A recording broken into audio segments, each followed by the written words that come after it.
तो क्लासिफिकेशन आपका टॉपिक है।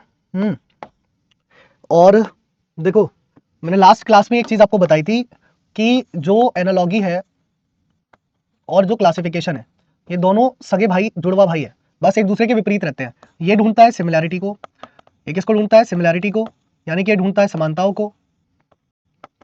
एक इसको ढूंढता है तो ये ढूंढता है समानताओं को। और ये है क्लासिफिकेशन। क्लासिफिकेशन जो है वो ढूंढता है डिफरेंट चीजों को। एक इसको ढूंढता है जो चीजें डिफरेंट हों, यानी कि ऑड वन आउट हों, है ना, ऑड वन आउट, अर्थात विषम चीजों को अलग करता है, अर्थात अलग चीजों को ढूंढता है। बस दोनों में इतना सा ही अंतर है और कोई अंतर नहीं है। ठीक है, इन दोनों में बस इतना सा ही अंतर है और कोई भी अंतर नहीं है। सही है, चलिए बिल्कुल। हम दुखी हैं सर रतन टाटा जी के लिए। देखो, रतन टाटा जी एक ऐसे शख्स है, या अब तो हम कहेंगे थे, जो हमेशा यादों में रहेंगे अब। ठीक है, उन्होंने जो काम देश के लिए किए हैं वो बड़े बड़े उद्योगपति भी नहीं कर पाएंगे, ये बात भी सच है।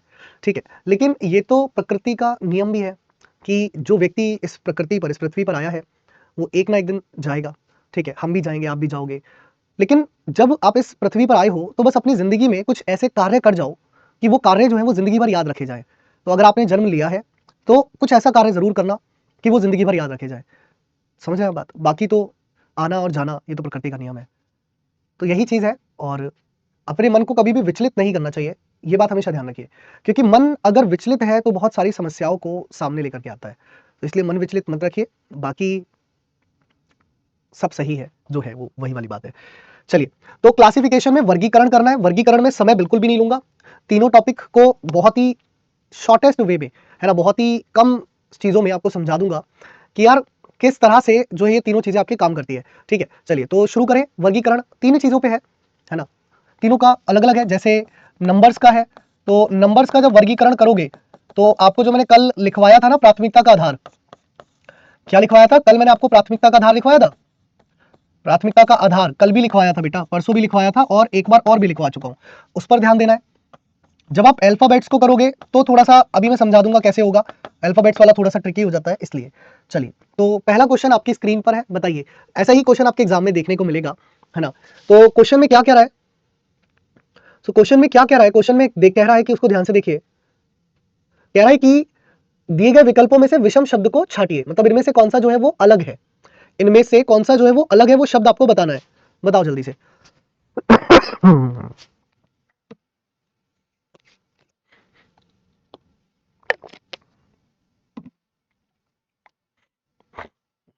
अब देखिए, स्टेम पर ट्री, पेड़ पर तना होता है, बिल्कुल सही है। चेहरे पर आंखें होती हैं, पौधे पर फूल आते हैं, लेकिन कुर्सी पर सोफा नहीं होता। कुर्सी अलग है, सोफा अलग है, तो इसका आंसर क्या होगा? ऑप्शन सी होगा।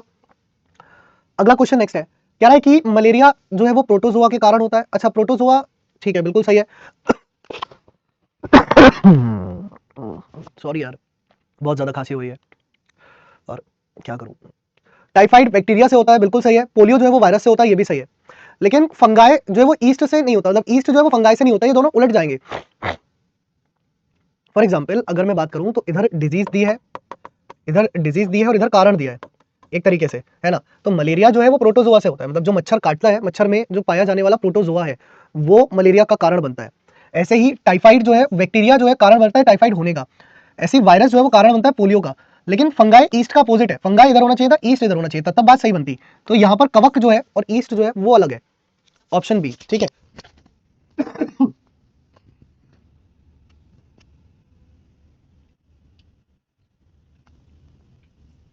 सही है, तो यहाँ पर जो है वो बी ऑप्शन आपका आंसर हो गया। अगला क्वेश्चन देखो नेक्स्ट।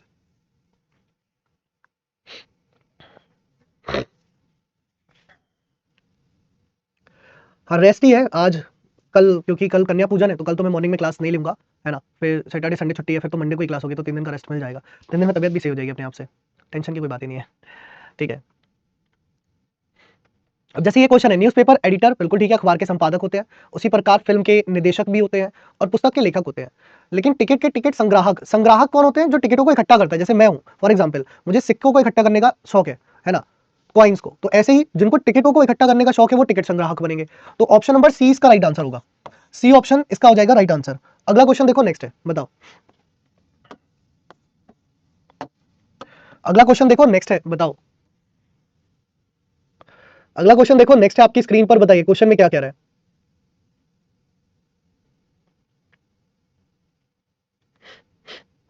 ताइवान की राजधानी ताइपे बिल्कुल ठीक है, ईरान की तेहरान बिल्कुल ठीक है, जापान की टोक्यो बिल्कुल ठीक है, चाइना की लेकिन मंगोलिया नहीं होती है। चाइना की राजधानी क्या है? तो चाइना की राजधानी मंगोलिया नहीं है, तो बीजिंग है। तो ये आपका गलत है, मतलब इसका बी ऑप्शन आपका आंसर होगा। अगला क्वेश्चन है, नेक्स्ट है, बताओ। हाँ जी, चाइना की जो राजधानी है वो बीजिंग है। चाइना की जो राजधानी है वो क्या है? वो बीजिंग है। चलिए करिए इसका आंसर, है ना। अगला क्वेश्चन नेक्स्ट है, 5-5 सेकंड के क्वेश्चन है यार ये, और इन क्वेश्चंस में अगर तुम्हें टाइम लगे तो फिर बेकार है तुम्हारा पढ़ना। कह रहा है गार्डन को गार्डनर, बगीचे का संबंध माली से, ठीक है। गाना गायक गाता है, कला कलाकार दिखाता है, नाच नाचने वाला करता है। अब देखिए ये तरीके से कार्य है और ये करने वाली है ना। ये क्या है? ये कार्य है और ये करने वाली है। ये कार्य है ना, गाना एक गाना, गाना गाना एक कार्य है, और उसको गाता कौन है? गायक गाता है।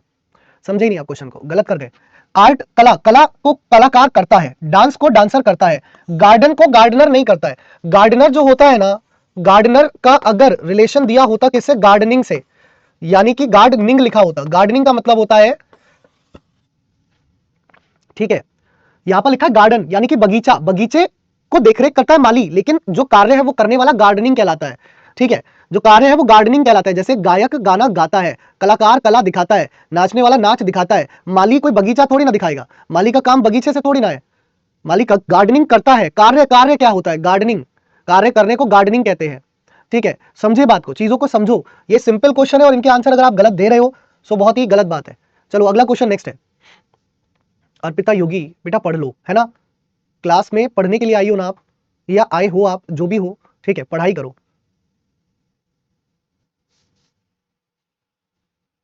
सिंगिंग भी तो नहीं लिखा, लेकिन सॉन्ग का रिलेशन वही है ना, गाना तो गाया ही जाएगा, है ना। वहां पर अगर लिखा होता लाइब्रेरी, सॉन्ग लाइब्रेरी, प्लेलिस्ट, तब बात अलग होती। गाना तो गाया ही जाएगा। अब गाना ऐसा तो है नहीं कि रखा हुआ था मैं आ गया, नहीं ना। यार स्पोर्ट्स का संबंध ग्राउंड से है, सही है। सिनेमा का स्क्रीन से, ठीक है। ड्रामा का स्टेज से, ठीक है। रबड़ इरेजर, तो रबड़ से मिटाने के काम आती है, तो ये अलग है। ऑप्शन डी इसका आंसर हो गया। अगला क्वेश्चन है, कॉपर, ब्रॉन्ज, गोल्ड और सिल्वर। कॉपर, ब्रॉन्ज, गोल्ड और सिल्वर। मुझे आप ये बताओ इसमें से एलॉय कौन है? एलॉय का मतलब होता है कि mixture of tin and copper is known as. अब ये जो क्वेश्चन है ना, ये क्वेश्चन, अरे मेरे भाई, अरे मेरी बहन, क्या कर रहे हो रे? ये प्योर मेटल है। Copper is a pure metal. Copper जो है वो प्योर मेटल है। गोल्ड भी जो है वो प्योर मेटल है ना। इंप्योरिटीज के साथ है, लेकिन प्योर मेटल कहलाता है। ये भी प्योर मेटल कहलाता है। ये एलॉय कहलाता है। क्यों? क्योंकि it is a mixture of tin and copper. Bronze को टिन और कॉपर मिलाकर के बनाया जाता है भाई। ब्रॉन्ज को टिन और कॉपर मिलाकर के बनाया जाता है। तो बी ऑप्शन इसका आंसर होगा। क्या होगा? बी ऑप्शन, सही है। अगला क्वेश्चन नेक्स्ट है, बताओ। अगला क्वेश्चन देखो, नेक्स्ट है, बताओ अगले क्वेश्चन में क्या कह रहा है, करो। तो यहां पर कह रहा है कि दिए गए विकल्पों में से विषम शब्द को छांटिए। आंख, नाक और कान, ये तीनों पार्ट ऑफ फेस है। ये तीनों क्या है? ये तीनों ही जो है वो पार्ट ऑफ फेस है, जबकि हाथ जो है वो पार्ट ऑफ फेस नहीं है। तो हाथ बिल्कुल अलग हो गया, ठीक है। अच्छा, इसको अगर कोई सिक्स सेंसेस से अलग करेगा तो दिमाग से करना। आंखों से देखा जाता है, नाक से स्मेल ली जाती है, और कानों से सुना जाता है, हाथ से किसी चीज को टच किया जाता है। तो ये सभी सिक्स सेंसेस में आते हैं, है ना। सही है। जीभ से टेस्ट लिया जाता है, तो सेंसेस में आते हैं ये। लेकिन यहाँ पर ऑप्शन थोड़ा सा ऊपर नीचे है, थोड़ा ध्यान देना। क्या है कि यहाँ पर सी ऊपर है, बी नीचे है, तो खैर उससे कोई मतलब नहीं, हमें तो आंसर से मतलब है। हमारा आंसर जो है वो हैंड है। ऑप्शन थोड़ा ऊपर नीचे हो गया। यहाँ पर भी सेम एरर है, टाइपिंग एरर है, जल्दबाजी की है।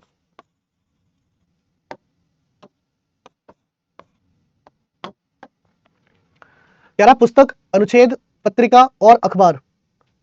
तो कर दो आंसर जल्दी से इस क्वेश्चन का, फटाफट से बताओ क्या होगा राइट आंसर।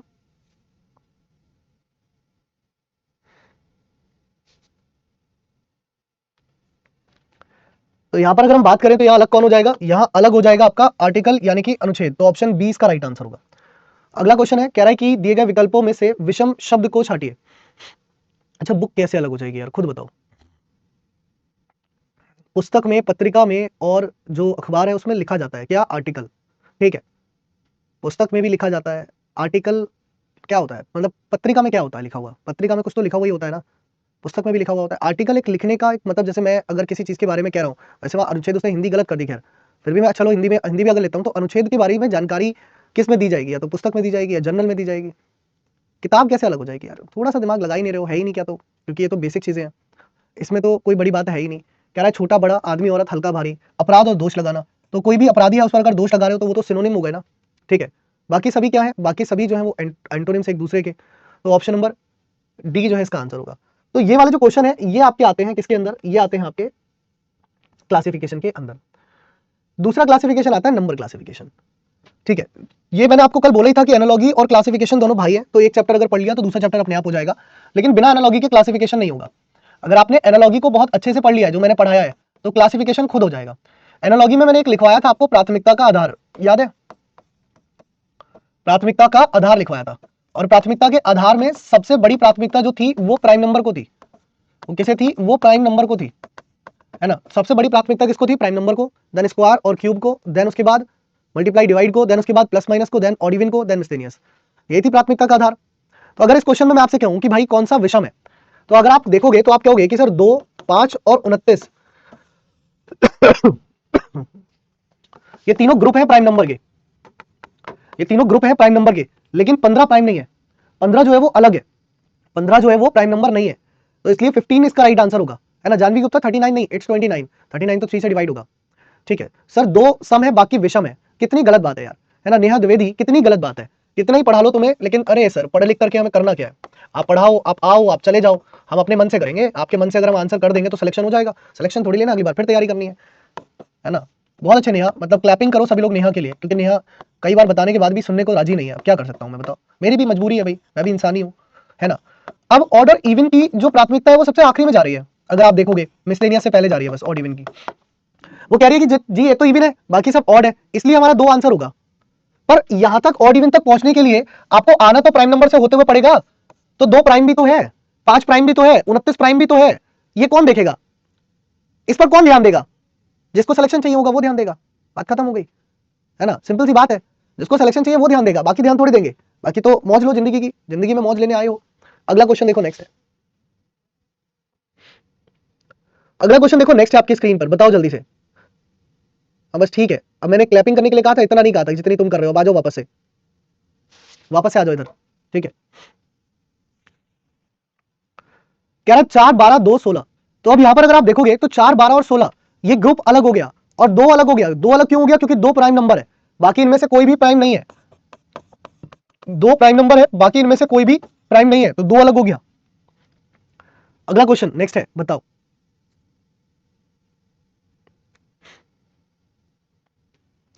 अब ये क्वेश्चन बहुत इजी है भाई, क्योंकि एनालॉजी अगर आपने पढ़ लिया है तो क्लासिफिकेशन बहुत इजी है, और एनालॉजी अगर आपने नहीं पढ़ा तो क्लासिफिकेशन बहुत टफ है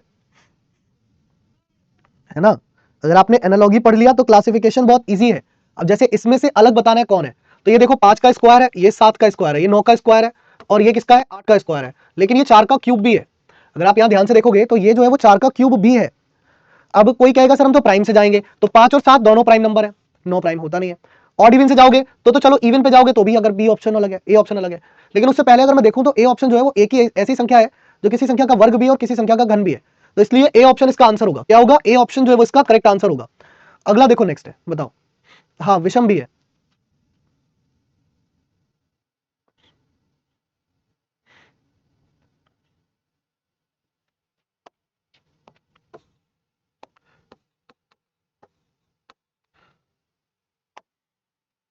राई का पहाड़ मत बनाओ, है ना। 7 और 9 ऊपर नीचे लिख गया, मुझे भी पता है, पर वो राई है, राई का पहाड़ नहीं बनाना चाहिए, ठीक है, गलत नहीं लिखा है, ऊपर नीचे लिख गया है।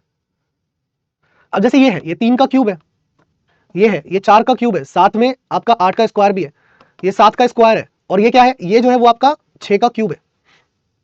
अब देखो अगर इसको पिछले क्वेश्चन से रिलेट करोगे तो आंसर होना चाहिए था आपका 64, लेकिन यहां पर ये तीनों जो है वो आपके स्क्वायर आ रहे थे, तब ये आपका स्क्वायर और क्यूब दो में अलग था। लेकिन जब आप यहां देखोगे तो समस्या क्या है, यहां पर तीनों में क्यूब आ रहा है। अगर आप वैसे ऑब्जर्व करो तो 27 और आपका 216 ये प्योर क्यूब है ना। और अगर आप ऐसे देखो तो 64 और 49 ये आपके स्क्वायर भी है, लेकिन 64 क्योंकि क्यूब भी है तो ये अकेला ऐसा बच गया जो सिर्फ स्क्वायर रह गया, ये अकेला ऐसा बच गया जो केवल स्क्वायर रह गया, इसका कोई मतलब नहीं है, ये क्या रह गया, ये अकेला ऐसा रह गया जो केवल स्क्वायर बच गया। इस वजह से इसका आंसर ऑप्शन सी हो गया, इस वजह से इसका आंसर जो है वो ऑप्शन सी बन गया। अगला क्वेश्चन नेक्स्ट, बताओ। अगला क्वेश्चन देखो नेक्स्ट है, बताओ अगले क्वेश्चन में क्या कह रहा है, करो।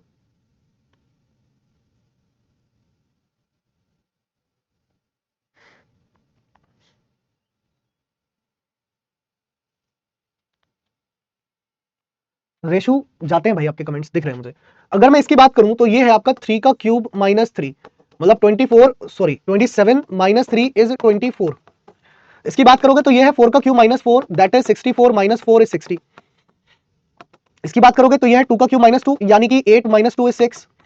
और ये है आपका 5 का क्यूब माइनस 5 नहीं है, ये डायरेक्ट दिया है 5 का क्यूब कितना 125, होना चाहिए था 120, तो यही अलग है, या होना 120 चाहिए था, दे दिया 125, तो यही अलग है, ऑप्शन डी। अगला क्वेश्चन देखो, नेक्स्ट है, बताओ।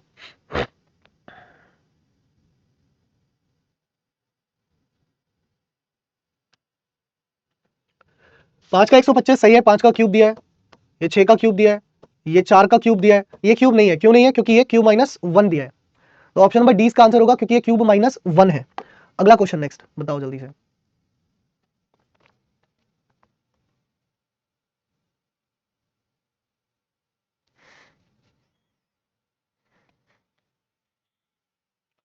यहां देखोगे तो ये हो गया 5 का क्यूब माइनस 2, यहां हो गया 6 का क्यूब माइनस 2, यहां हो गया 4 का क्यूब माइनस 2, और यहां हो गया 3 का क्यूब माइनस 3। तो ये माइनस 3 होने के कारण ये अलग हो गया, मतलब ऑप्शन डी इसका आंसर है। माइनस 3 होने के कारण ये अलग हो गया, मतलब ऑप्शन डी इसका आंसर है। अगला देखो, 2 7 1 11, 2 7 1 11। ये पता है आपको इजी क्यों लग रहा होगा, क्योंकि आपने कल एनालॉजी पढ़ लिया था। अब आपको पता है कि एनालॉजी में करते क्या है, वही क्लासिफिकेशन में करना है, ठीक है। और यही चीज अगर मैं आपको सीधे क्लासिफिकेशन करवाता तो आपको ये लगता अरे सर इसमें कैसे अलग पता करूं, मुझे तो पता ही नहीं चल रहा। लेकिन हम पहले एनालॉजी पढ़े इसीलिए, और इसी को कहते हैं क्रम। अगर हम चैप्टर्स को क्रम में करते हुए चलेंगे ना तो कभी गलत होगा ही नहीं। लेकिन फिर भी कुछ बच्चे होते हैं जिनका आंसर गलत आ जाता है। अब जैसे इसमें ऑप्शन कई बच्चों का जो है वो ए दिख रहा है ना, प्रियंका का जैसे ए है, और कई बच्चों का डी भी दिख रहा है, जैसे हितेश का डी है, अमन का डी है ना। तो ए और डी जो है, इसमें 2 ऑप्शन मुझे दिख रहे हैं, राजपूत मनोज करके इनका भी डी आ रहा है ना। अब ए और डी मुझे दिख रहा है, सी दिख रहा है कुछ बच्चों का, कुछ का डी दिख रहा है, कुछ का ए दिख रहा है। तो अगर मैं यहाँ ध्यान से देखूं तो 2 7 और 11 ये तीनों प्राइम नंबर का ग्रुप बनाते हैं। ये क्या है, तीनों प्राइम नंबर है, और एक तो प्राइम होता ही नहीं है, एक कभी भी प्राइम नंबर नहीं होता। अगर आप एक को प्राइम नंबर मानते हो या आपने पढ़ रखा है तो गलत पढ़ रखा है। 1 is not a prime number. अब देखो क्वेश्चन तो इजी है, बट इजी क्वेश्चन में भी आप गलती कर रहे हो, ठीक है, इजी क्वेश्चन में भी आप गलती कर रहे हो। तो अगर इजी क्वेश्चन में भी आप गलती करोगे तो फिर कैसे काम चलेगा, नहीं चलेगा भाई, बिल्कुल भी काम नहीं चलेगा। अगला क्वेश्चन देखो, नेक्स्ट है, अगला क्वेश्चन देखो, नेक्स्ट है, बनाओ। अब यहां पर देखो 63 और 9, तो ये मल्टीपल है, कैसे 7 में 63 होता है भैया, मल्टीपल है ना, इसका गुणांक है 11 इंटू 12, 11 इंटू 12 करोगे तो 132 आएगा, ये भी इसका गुणांक है। और 13 इंटू 14 करोगे तो भी 182 आएगा, ये भी इसका गुणांक है। लेकिन अगर 14 इंटू 15 करोगे तो कितना आएगा, 210 आएगा। कितना आएगा, 210 आएगा, ना कि 212। तो ये 212 नहीं आएगा, ये 210 आएगा। ये कितना आना चाहिए था, गुणांक अगर ये होता तो 210 आता। शिवम का जैसे ए ऑप्शन है, शैलेंद्र का बी ऑप्शन है। तो अब बात समस्या क्या है, यहाँ पर समस्या ये है कि क्वेश्चन तो इजी है, फिर भी शैलेंद्र और शिवम दोनों कंपटीशन से बाहर हो गए गलत आंसर देने पर। देखो अगर आप टफ क्वेश्चन गलत करते हो, अगर आप टफ क्वेश्चन गलत करते हो तब सिलेक्शन में इतनी दिक्कत नहीं है, क्योंकि टफ क्वेश्चन सब गलत करेंगे। लेकिन अगर आप इजी क्वेश्चन गलत करते हो तो आप बाहर हो जाते हो, ये बात हमेशा ध्यान रखना।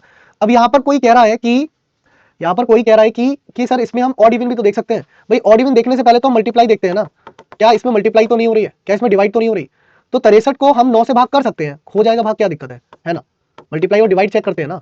ऐसे ही 132 जो है वो 11 से भाग हो जाएगा, क्या दिक्कत है, हो जाएगा। 182 जो है वो 13 से भाग हो जाएगा, कोई दिक्कत नहीं है।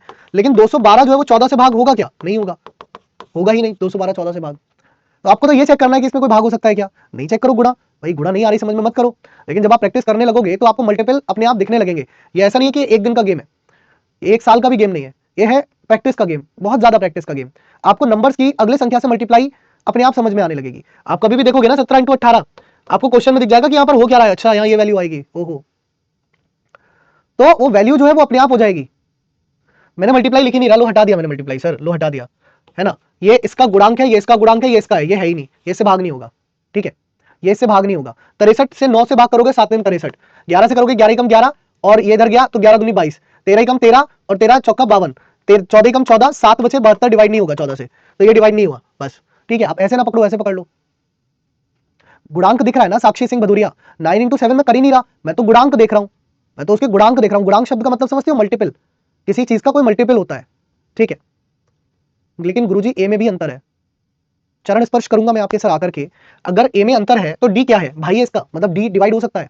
चलो ए तो आप कह रहे हो कि सर यहां पर हमें 9 से डिवाइड करके 7 मिल रहा है, यहां तो डिवाइड ही नहीं हो रहा, यहां तो डिवाइड हो ही नहीं रहा, हो ही नहीं रहा, यहां तो डिवाइड हो ही नहीं रहा।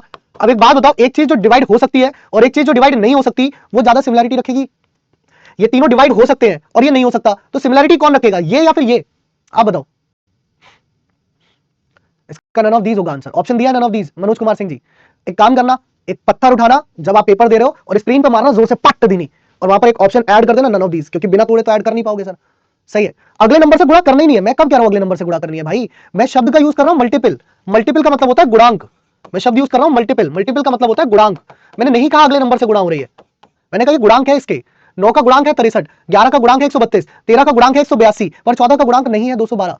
212 जो है वो 14 का गुणांक नहीं है, ठीक है। तो मनोज कुमार सिंह आप ऐसा कर सकते हो, वो बात अलग है कि आपको थोड़ा बहुत जुर्माना देना पड़ेगा वहां पर, है ना। हो सकता है कि आपको भविष्य में आगे कभी परीक्षा ना देने दे, लेकिन आप कर लेना ऐसा, स्क्रीन कोड करके और लिख देना नन ऑफ दीस, कोई दिक्कत नहीं है, क्योंकि ऑप्शन तो दिया नहीं है उसने, तो मजबूरी है, क्या कर सकते हैं। चलिए अगला क्वेश्चन नेक्स्ट बनाइए।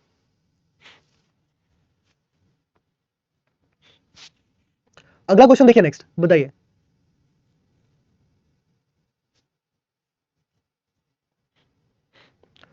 सो नेक्स्ट क्वेश्चन देखिए, अगर इसकी हम बात करें तो आप देखेंगे 9 दूनी 18 और 18 तिया 54 है ना। 7 दूनी 14 है, 14 तिया 42 है, 8 दूनी 16 है, 16 तिया 48 होना चाहिए था, क्योंकि 6 दूनी 12 और 12 तिया 36 है। तो यहां पर पैटर्न नहीं मिला, किसमें? ऑप्शन सी में। अब आप कहोगे सर 3 से और 2 से ही क्यों गुणा करी? मैंने नहीं करी 2 से और 3 से गुणा सर, है ना। जो पैटर्न बाकी में है वो पैटर्न मैंने यहाँ पर फॉलो कराया है। पैटर्न जो बाकियों में दिया गया है वो पैटर्न मैंने फॉलो कराया है, मैंने गुणा नहीं किया, वो पैटर्न फॉलो करवाया गया है जस्ट, है ना, एक फॉलो अप लिया है। अब जैसे ये क्वेश्चन है, बताओ।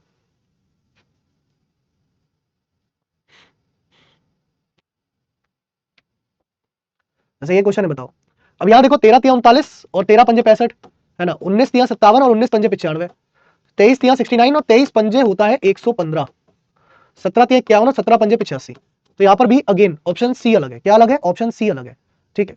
ऑप्शन सी जो है वो इसमें अलग है। मैं आपको एक क्वेश्चन और करा देता हूं इसमें का। अगर कभी भी आपको इस तरीके का कोई क्वेश्चन दिखाई दे, कभी भी इन द फ्यूचर कभी भी आपको इस तरीके का क्वेश्चन दिखाई दे, तो इसमें जो लॉजिक होता है वो फिक्स होता है। इसका लॉजिक ना फिक्स है ना।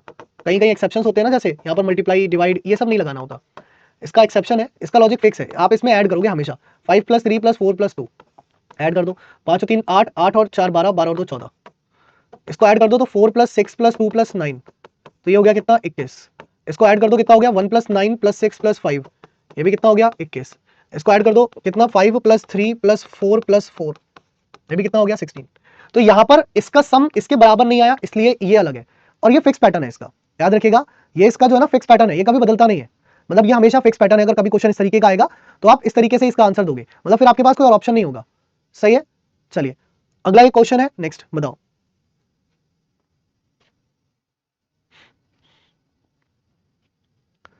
अब ये क्वेश्चन देखो, यहां अगर हम बात करें तो 14 चौका 56 है, 12 चौका 48 है, 8 चौक 32 है, और 6 पंजे 30 है। तो बाकी सब में 4 से गुणा, इसमें 5 से गुणा, तो ये कह रहा है मुझे अलग कर दिया गया। बाकी सबको 4 से गुणा करी और मुझे 5 से करी, तो मुझे अलग कर दिया गया।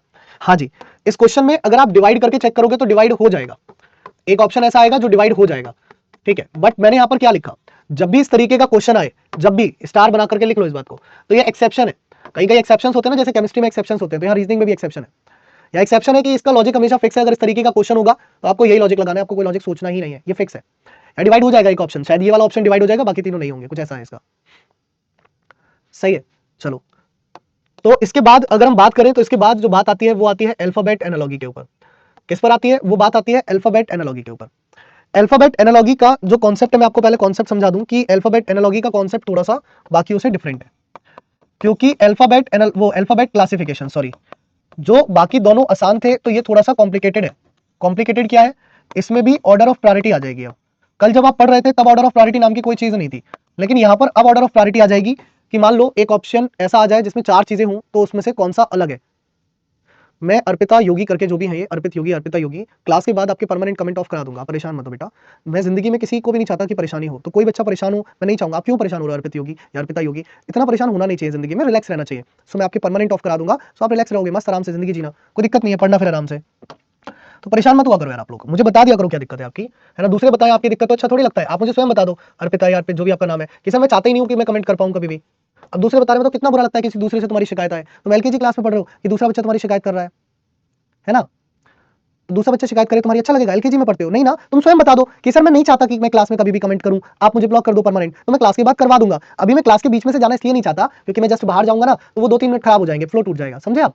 चलो, तो यहां पर जैसे ऑर्डर ऑफ प्रायोरिटी में क्या होता है, सबसे पहली प्रायोरिटी देखी जाती है आपकी प्लस और माइनस की। मतलब जैसे एक क्वेश्चन है ACE, है ना, तो इसमें जैसे +2 और +2 हो रहा है, और एक क्वेश्चन है ADE, तो इसमें क्या हो रहा है, +3 और +1 हो रहा है, और आगे है IKM, तो यहाँ पर भी +2 और +2 हो रहा है। तो यहाँ पर अलग कौन सा होगा, ये वाला अलग होगा, क्योंकि बाकी सब में +2 का लॉजिक मिल रहा है, ठीक है। तो बाकी सब में क्या मिल रहा है, बाकी सब में +2 का लॉजिक मिल रहा है, यहाँ पर +2 का नहीं मिल रहा है ना, सो इसलिए यहाँ पर अलग होगा। पहली प्रायोरिटी हमेशा आपको ये चेक करके देखनी है, मतलब आपको ये चेक करनी है पहले नंबर पे। दूसरे नंबर पर आपको चेक करना है क्या अपोजिट लेटर तो नहीं है। अगर मान लो ऐसा आपको नहीं मिल रहा, तो आप चेक करोगे क्या अपोजिट लेटर तो नहीं है, मतलब विपरीत अक्षर तो नहीं है ना, जैसे AZ होता है, BY होता है ना, CX होता है, पर मान लो DT दे दे, तो यार ये अलग है ना DT, क्यों, क्योंकि बाकी सब आपके अपोजिट लेटर है। बाकी सब क्या है, बाकी सब जो है वो अपोजिट लेटर है। और इसके अलावा तीसरा जो सबसे इंपॉर्टेंट पॉइंट है वो है आपका क्या, वो है आपका वोवल कॉन्सोनेंट लॉजिक, वोवल्स वाला लॉजिक। मतलब आपको देखना है कि अगर ये दोनों लॉजिक नहीं लग रहे, तो आपको AEIOU वोवल वाला लॉजिक लगाना है, तब आपको वोवल्स की तरफ आगे की ओर बढ़ना होगा, नहीं तो बढ़ने की जरूरत ही नहीं है, ठीक है, वरना वोवल्स पे नहीं जाएंगे। सही है, सिंपल सी बात है। तो इतना हो गया। अब देखो क्वेश्चन आपकी स्क्रीन पर है, पहले आपको वोवल वाले लॉजिक से ही समझाता हूं। जैसे ये क्वेश्चन है, ठीक है, अब जैसे ये क्वेश्चन है आपकी स्क्रीन पर, यहां पर कह रहा है OTP, कह रहा है ABD, कह रहा है SZX और UVB, ठीक है। अब जैसे यहां क्वेश्चन में देखोगे तो O से T मतलब +5 है, लेकिन A से B +1 है, S से Z मतलब +7 है, U से V मतलब +1 है, तो यार इसमें कोई भी ना सेम लॉजिक नहीं है। अगर आप देखोगे तो इसमें जो है वो सेम लॉजिक नहीं मिल रहा, और जब सेम लॉजिक नहीं मिल रहा तो आपको कहां जाना है, अपोजिट पर। सो अपोजिट भी नहीं मिल रहा, सो आप कहां देखोगे, वोवल्स पर। तो आप देखोगे कि यार बाकी तीनों में वोवल की संख्या दी गई है, इसमें कोई वोवल नहीं है, इसमें सारे के सारे कॉन्सोनेंट है, तो इसलिए ऑप्शन सी इसका आंसर हो जाएगा। जो न्यू स्टूडेंट है वो पहले पुरानी क्लासेस को कवर करे, उसके बाद आगे की क्लासेस में प्रस्थान करे, है ना, नहीं तो आपको कुछ पता ही नहीं चलेगा जिंदगी में चल क्या रहा है। हाँ, सिर्फ 3 ही लॉजिक होंगे राजीव, इन तीनों लॉजिक पर जो है वो आपका अल्फाबेट क्लासिफिकेशन घूमता है। एनालॉजी में तो एक ही लॉजिक होता है, यहाँ तो 3 है भी, है ना। चलो अगला क्वेश्चन नेक्स्ट है, बताओ।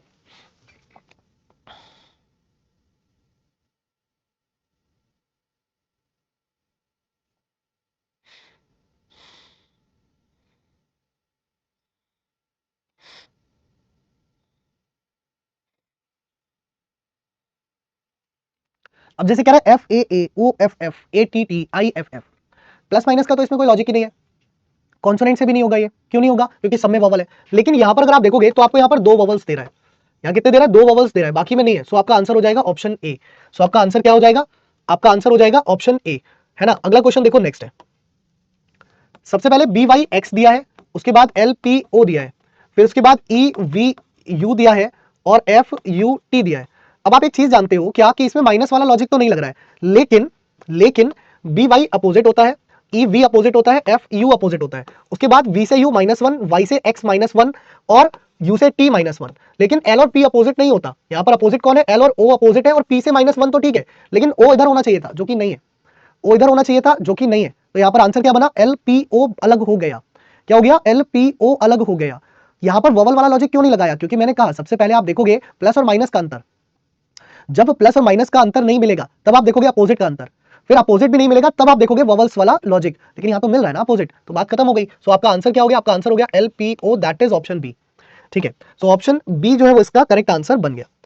चलो अगला क्वेश्चन नेक्स्ट है, बनाओ इसका आंसर करो। ये क्वेश्चन क्या कह रहा है, करो इसका आंसर बताओ। जब 4 लेटर आ जाए, सर इसमें वोवल का लॉजिक तो लगाया जा सकता है, बिल्कुल लगाया जा सकता है, लेकिन वोवल का लॉजिक की प्रायोरिटी तीसरे नंबर पर, वोवल की लॉजिक की प्रायोरिटी प्राथमिकता तीसरी है। मतलब वो तो जब हमारे पास कोई ऑप्शन ना बचे, मतलब जब मजबूरी हो जाए, लाचारी हो जाए, तब है वो तो। अगर हम पे लाचारी नहीं है तो हम क्यों लगाएंगे उसको यार। अब जैसे ये क्वेश्चन है, जैसे ये वाला क्वेश्चन है, इस क्वेश्चन की अगर मैं बात करूं, तो इस क्वेश्चन में किसी को लगेगा HS अपोजिट है, OL अपोजिट है, लेकिन PQ J का अपोजिट कोई नहीं है, MN है पर V का अपोजिट नहीं है, तो एक्चुअल में ये अपोजिट लेटर पर आधारित ही नहीं है ना। ये आधारित किस पर है, देखना ध्यान से, HSRI। वोवल वाले क्वेश्चन तुम्हें एग्जाम में बहुत रेयर मिलेंगे कि जो वोवल के लॉजिक पर होंगे, मतलब बहुत रेयर, अर्थात बहुत रेयर ही मान के चलो, क्योंकि मिलते नहीं है एग्जाम में। एग्जाम में आपको 99% क्वेश्चन इसी लॉजिक से मिलेंगे जो मैं करा रहा हूं आपको, ये वाला लॉजिक, ठीक है। ये क्या हुआ, ये क्या हो रहा भैया, भूत आ गया इसमें। चलो तो यहां पर देखो, जैसे H से I है तो +1 है, और S से R है तो -1 है, M से N है तो +1 है, और V से U है तो -1 है, ठीक है। ऐसे ही O से P है तो +1 है, और L से K है तो -1 है, P से X जो है वो प्लस का 8 है, और J से Q जो है वो प्लस का 7 है। तो बाकी सबका लॉजिक अलग है, इसका लॉजिक अलग है, तो इसका आंसर होगा ऑप्शन डी, PJQX, PJQX, ठीक है। चलो तो इसका आंसर क्या होगा, इसका आंसर होगा ऑप्शन डी, सही है। इसका आंसर क्या होगा, इसका आंसर होगा ऑप्शन डी।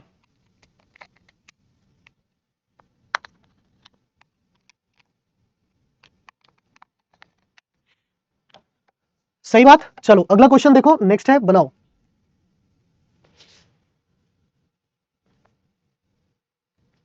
आशु फिर वही बात कर रहे हो आप। वो तो मुझे भी पता है कि ऑप्शन डी में कोई वॉवल नहीं दिख रहा है, लेकिन वॉवल वाला लॉजिक मैं सबसे लास्ट में सोचूंगा, अगर मुझे कोई और लॉजिक नहीं मिलेगा तब, है ना। अगर मुझे लॉजिक मिलेगा तो मैं वॉवल वाला लॉजिक क्यों सोचूंगा, बताओ। अभी बताई ना मैंने ये बात, मेरी बात को बहुत ध्यान से सुना करो।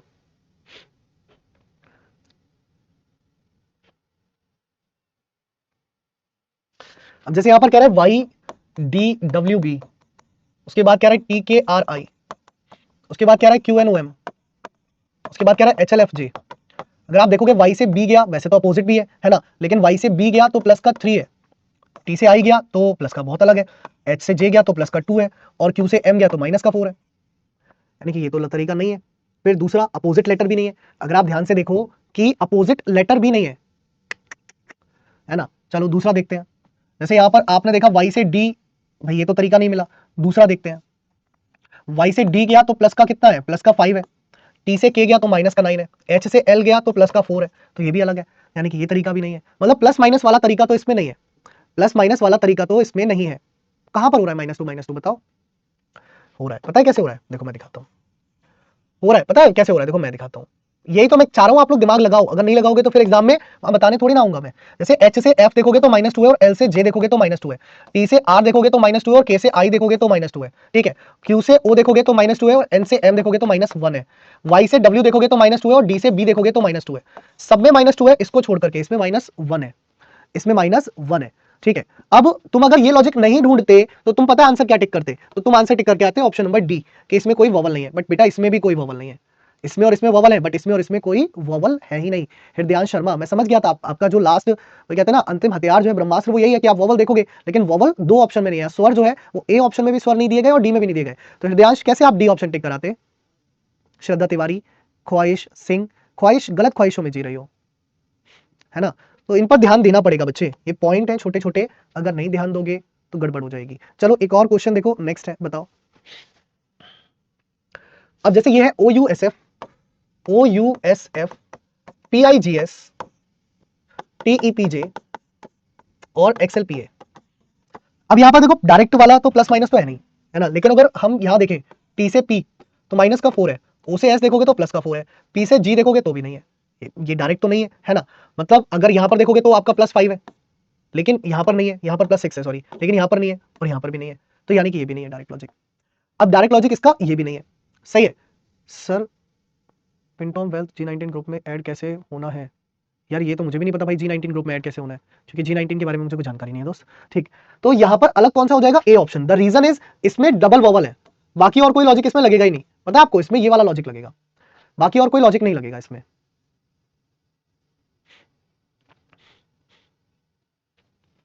अगला क्वेश्चन देखो, नेक्स्ट है बेटा संगीता वर्मा जी, अगर आप पहली बार कंपटीशन की तैयारी कर रहे हैं और पहली बार पढ़ रहे हैं तो आप बिल्कुल परेशान ना हो, है ना। आप क्लास में बीच में आने की जगह आप क्लासेस को स्टार्टिंग से देखिए, इंट्रोडक्शन से देखते हुए आइए। अगर आप इंट्रोडक्शन से देखते हुए आएंगे तो आपका जो क्वेश्चन है वो सही बनता जाएगा। सर इनमें टाइम बहुत लगेगा, जब मैं नंबर क्लासिफिकेशन करा रहा था सर ये बहुत ईजी है, अब मैं ये करा रहा हूँ सर इनमें टाइम बहुत लगेगा। जिंदगी में कितनी दिक्कतें हैं भाई तुम्हारी यार, क्या चाहते हो मोदी जी आपके घर पे नौकरी दे जाए कि भाइयों और बहनों, क्योंकि तुम्हें कुछ क्वेश्चन इजी लगते थे और कुछ क्वेश्चन में टाइम लगता था, तो मैं बिल्कुल भी नहीं चाहता कि तुम अपनी जिंदगी में परेशान हो, लो तुम नौकरी ले लो, ऐसा कह देंगे वो, ऐसा तो होगा नहीं। ये गजब है, कोई क्वेश्चन तुम्हें इजी लग रहा है, कोई क्वेश्चन तुम्हें टाइम लग रहा है, तो भाई क्या करोगे, कैसे क्या करना, कहना क्या चाहते हो भाई।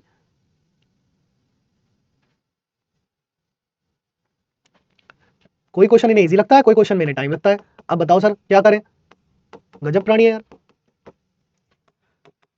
तुम्हारी इच्छा से तो हो नहीं सकता सब कुछ।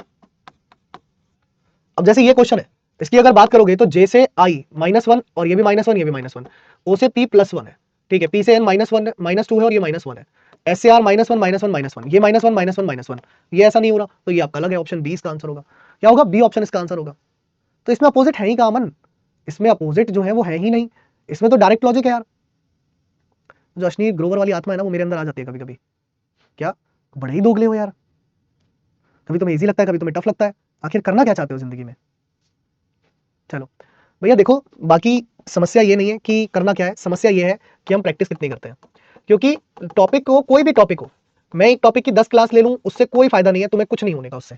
लेकिन मैंने एक टॉपिक को आपको जब समझा दिया मैंने एक टॉपिक को जब आपको समझा दिया और उस बेसिस पर अगर आपने 100 क्वेश्चन प्रैक्टिस कर दिए, उस बेसिस पर अगर आपने 100 क्वेश्चन प्रैक्टिस कर दिए, तो वो टॉपिक आपका कंठस्थ हो जाएगा, आप कभी भूलोगे नहीं।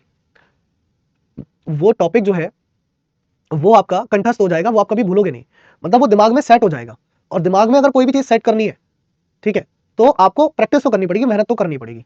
सर आप बहुत डांटते हो, ऐसी हूं मैं यार थोड़ा सा, है ना। कहते हैं ना खड़ूस वाले मास्टर, तो मैं ना खड़ूस वाला मास्टर हूँ, क्योंकि जब मैं पढ़ाता हूँ ना तो मैं बिल्कुल ईमानदारी से पढ़ाता हूँ, चाहे मेरा बुखार आ रहा हो मुझे, चाहे मुझे खांसी हो रही हो, चाहे मेरी तबीयत खराब हो, क्लास छुट्टी नहीं मतलब कोई छुट्टी नहीं। और जब मैं पढ़ा ईमानदारी से रहूँ, तो मैं आप लोगों से भी यही चाहता हूँ कि आप पढ़ो ईमानदारी से, तो भाई डांट ना बनता है ना। मेरे से ना वो लुपुर चुपुर नहीं होती कि मैं थोड़ा सा हल्का हाथ रख के पढ़ा दूँ, फिर तुमसे प्यारी प्यारी बातें कर दूँ, प्यार भरी बातें कर दूँ ताकि तुम खुश रहो, वो मुझे आता नहीं, ठीक है। कड़वा बोलूंगा लेकिन सेहत सही रखूंगा। वो कहते हैं ना कि कड़वी चीजें सेहत के लिए अच्छी होती है, जैसे वो होता है ना आपका क्या बोलते हैं उसको, करेला, वैसे ही मान लो आप, ठीक है। चलो कल क्लास आपकी नहीं है क्योंकि कल कन्या पूजन है, तो भाई मुझे भी घर पे रुकना पड़ेगा सुबह सुबह, यहाँ नोएडा में मैं अकेले ही रहता हूँ, है ना, मम्मी पापा तो रहते नहीं है, तो मुझे इस वजह से कल की क्लास मेरी तरफ से ऑफ है। और बाकी मंडे अब आपकी क्लास होगी, है ना, क्योंकि दशहरे की ऑफिस की छुट्टी है। चलिए तो मंडे हम मिलेंगे दोबारा से, मंडे में हमारी होगी वार्तालाप आप सबसे बहुत बढ़िया करके। चलिए तो आप सभी लोग अपना ख्याल रखिए, हंसते रहिए, मुस्कुराते रहिए और मेहनत करते रहिए। प्रैक्टिस के लिए पीडीएफ में टेलीग्राम में अपलोड कर दूंगा। टेलीग्राम ग्रुप का नाम